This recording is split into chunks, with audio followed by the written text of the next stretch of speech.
I'm disinclined to acquiesce to your request. Means no. We've talked about how to read in data and problems with reading in data, but every time we had a URL and all you had to do was give that URL to R and it would pull in the data. What if instead you've got your own data and you want to get that into R? Or what if it's on your computer as a file, but it's not one of the URL things? How do we read that into R? Let's start with the hardest method, which is you can just put the data in by hand. I want my X variable to have a combination of 10, 15, 20, 22, 28, and 30. That's using the arrow notation, which we've seen before, along with the C for combine, which we have played with. And when you read this in, it makes boxes with those values. And you could run those variable lengths differ. Of course, you got to make sure you don't mess up. I had one too many digits here, and it's hard to make sure you don't make a mistake when you're typing stuff in. There, we've got data in, and we ran regression by hand. Of course, that's trickier if you have a lot of data. So many students like to use Excel, where you can put in your X and Y values. But when you've got your data in, you want to be careful how you save it. The default is going to be an XLSX file that's based off Microsoft code, and there are some new packages that you can use so that RStudio will be able to read those in. Learning how to install packages and things like that is beyond the scope of this class, so I'm going to say save it as a CSV. That's comma delimited. Then you'll need to be able to find the folder where you saved it. Here it is, book 1, because I didn't think of a more creative name. And then you come and grab the address that your computer uses to get to that file.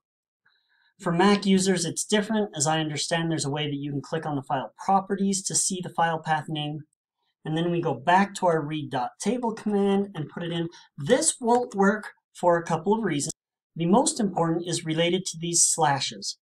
When we did a URL, the slashes face the other way. For example, you can see these are called forward slashes.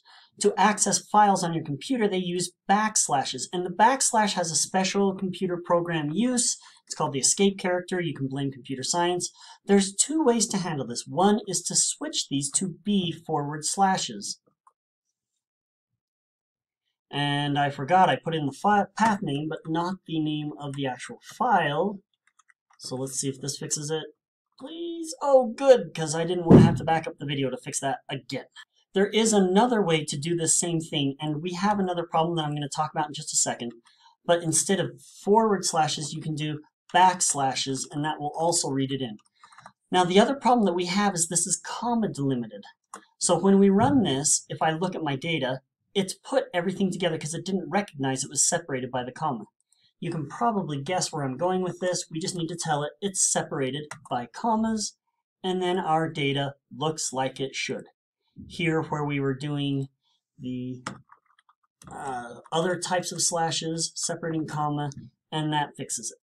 Now, if you take my code and try to run it on your computer, it's not going to work unless you happen to have this file saved in the exact same spot.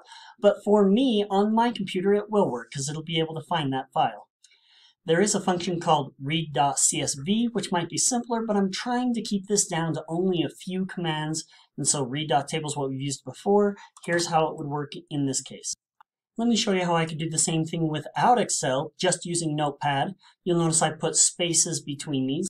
Then I'm going to go save as. It's going to try to save it as a txt file. That's actually fine. I'll call it book1 because that was the name I gave it before by default. And this time I didn't use Excel, I just used Notepad. But I can have it read that book1 txt file. It's separated by a space, and running this gives me the data set just the way I wanted as well. So 3 different methods by hand. You can put it in Excel and save it as a CSV. You can put it in any sort of an editor. Just make sure that it's not an XLS file or a doc file because those have Microsoft programming in it, and tell it what it's separated by, and there your data is ready to be analyzed.